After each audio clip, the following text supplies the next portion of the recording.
leído mis libros por miedo, pero ahora tuve que darme cuenta que es un deber de escritor y una cuestión de honestidad, de que tengo que leer todos mis libros para no seguir patinando dentro de ellos. Entonces los he estado leyendo en el orden en que lo escribí. Primero tengo que decir con toda la honestidad y toda la vanidad del mundo que me gustan mucho, pero que ahora no son los libros que tendría que escribir. Entonces estoy aprendiendo a escribir otra vez. Estoy escribiendo mis memorias de cómo escribí esos libros, para tratar de desembrujarme de mí mismo. Pero voy a salir. Él fue un revolucionario, sobre todo en la literatura. Cambiaron un modo de escribir que iba más allá de lo imitable. Es decir, nadie puede imitar a García Márquez. En 1982, el escritor colombiano Gabriel García Márquez, que recibe el Premio Nobel de Literatura, entre otras cosas por su extraordinaria novela Cien años de soledad. Me acaban de despertar con la noticia de que soy Premio Nobel. Es una sensación muy rara. Todavía no estoy seguro de que he despertado. Estoy en la cama, pero si es que todavía no estoy seguro de que he despertado. A lo mejor estoy soñando que usted me está llamando. Todavía no he tenido tiempo ni de emocionarme, sino de contestar el teléfono. De todas maneras eso hay que asimilarlo. No acababa de despertar. Justamente dedica este premio a los latinoamericanos con un notable discurso, La soledad de América Latina. Han irrumpido con más ímpetus que nunca las noticias fantasmales de la América Latina. Ha habido 5 guerras y 17 golpes de Estado. Los desaparecidos por motivos de la represión son casi 120.000. La interpretación de nuestra realidad con esquemas ajenos solo contribuye a hacernos cada vez más desconocidos, cada vez menos libres, cada vez más solitarios. El premio Nobel pesa como responsabilidad. Lo importante es lo que se pueda decir y el partido se le pueda sacar a esa ceremonia.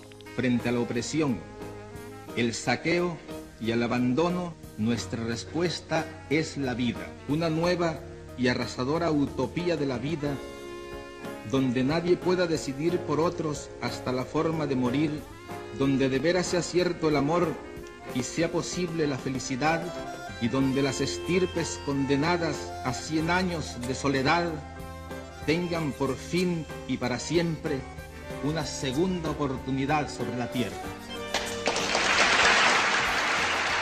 Yo creo que el homenaje a García Márquez está no solamente en las palabras, por brillantes que pudieran ser las que diga cualquiera, sino en la realidad que está viviendo hoy América Latina. Se ha hablado muchas veces del compromiso político del escritor. Usted es un escritor comprometido. ¿A qué extremos lleva su compromiso? En Latinoamérica, particularmente, ese compromiso es mucho más apremiante, porque se necesita más, tanto como en cualquier otra parte, y tal vez más el concurso de todos. Yo carezco por completo de vocación política. Si yo no fuera latinoamericano y si la América Latina no tuviera los problemas que tiene y la necesidad de tantos que ayuden a resolverlo, probablemente yo estaría muy tranquilo en una isla desierta escribiendo mis libros. Hablemos de la antítesis de Chile, Cuba. ¿Cómo se explica que algunos otros todavía estén defendiendo una dictadura? García Márquez, por ejemplo, ¿cómo se explica? Bueno, lo que sería interesante es que lo explicaran. Lo interesante es que no lo han explicado nunca. Mantienen esa solidaridad con su presencia, con su aval a la dictadura, pero jamás dan las razones, jamás nos tratan de persuadir racionalmente. Yo creo que la explicación es que no hay razones. Pero usted lo conoce, por ejemplo, a García Márquez. ¿Cómo puede ser que un hombre tan inteligente, tan brillante, escritor, se apegue a un régimen? Hay una frase de Albert Camus, le decía que el genio artístico, literario, no es de ningún modo garantía de lucidez política. El proceso de liberalización económica, de apertura hacia los mercados del mundo, de privatización del sector público. Yo no me esperaba de un presidente como Menem las reformas que está haciendo, económicas, que también en ese país donde hay pues tantos recursos ya dan indicios, ¿no?, de un progreso. El genio artístico, literario, no es de ningún modo garantía de lucidez política. ¿Ha leído usted García Márquez? Sí, he leído Cien años de soledad, uno de los grandes libros, no solo de nuestro tiempo, sino de cualquier tiempo. Yo no conozco otros libros de él. ¿Y Vargas Llosa? No, no lo conozco.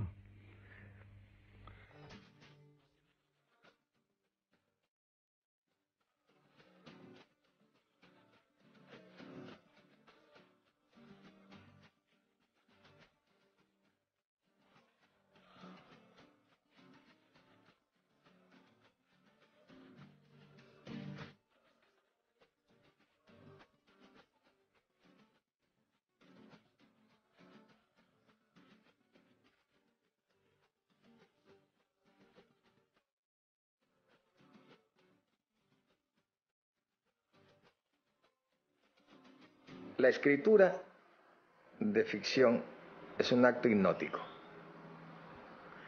Uno trata de hipnotizar al lector para que no piense sino en el cuento que tú le estás contando.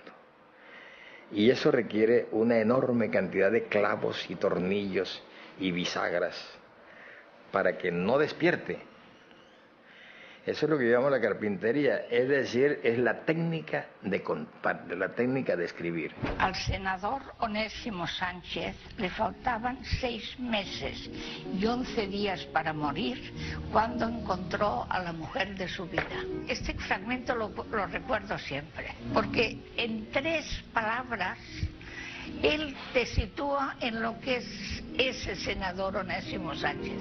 Una cosa es la inspiración. Otra cosa es el argumento, pero cómo contar ese argumento y convertirlo en una verdad literaria que realmente atrape al lector, eso sin la carpintería no se puede. El hecho de decir que le faltaban 6 meses y 11 días para morir es una cosa que a mí siempre me ha dejado completamente trastocada, porque es tan ilustrativo. Hay algo muy interesante a mi gusto en García Márquez, que es el modo en que el periodismo sigue habitando en él, esa articulación entre la narración periodística y la gran construcción literaria. Una droga más dañina que las mal llamadas heroicas se introdujo en la cultura nacional: el dinero fácil.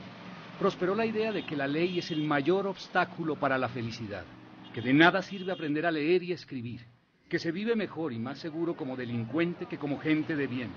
En síntesis, es el estado de perversión social propio de toda guerra larvada. Ha sido mi libro más difícil, más complejo, más triste, pero tengo la esperanza de que sea un espejo en el cual los colombianos se vean y nos demos cuenta cómo somos, a ver si logramos arreglarnos un poquito. El escritor García Márquez dijo alguna vez que se sentía orgulloso de la capacidad que tenía lo que se llama la mafia colombiana para haberse apoderado de los Estados Unidos, porque era una muestra de la astucia de que era capaz el pueblo colombiano. Yo respeto mucho los conceptos del escritor García Márquez. Nosotros no sabemos nada de cómo es el narcotráfico dentro de los Estados Unidos, porque los periodistas norteamericanos hacen como si ese narcotráfico no existiera.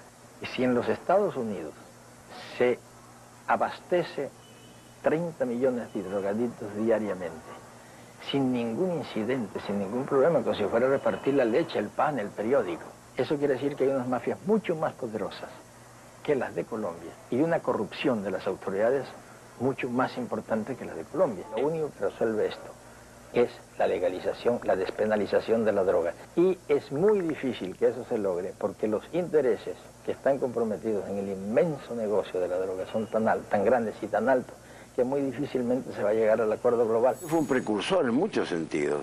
Más allá de su posición política, ideológica, fue un hombre muy coherente, sin ninguna duda. ¿Estará usted en Estocolmo? Espero que sí, en Guayabera. El traje obligatorio es el frac, pero aceptan que los hindúes vayan con su traje nacional. Yo estoy dispuesto a demostrar que la guayabera es el traje nacional del Caribe y con el mismo derecho a ir así. Hace mucho frío en invierno para la guayabera, ¿no? Con tal de no ponerme frac soy capaz de aguantar el frío.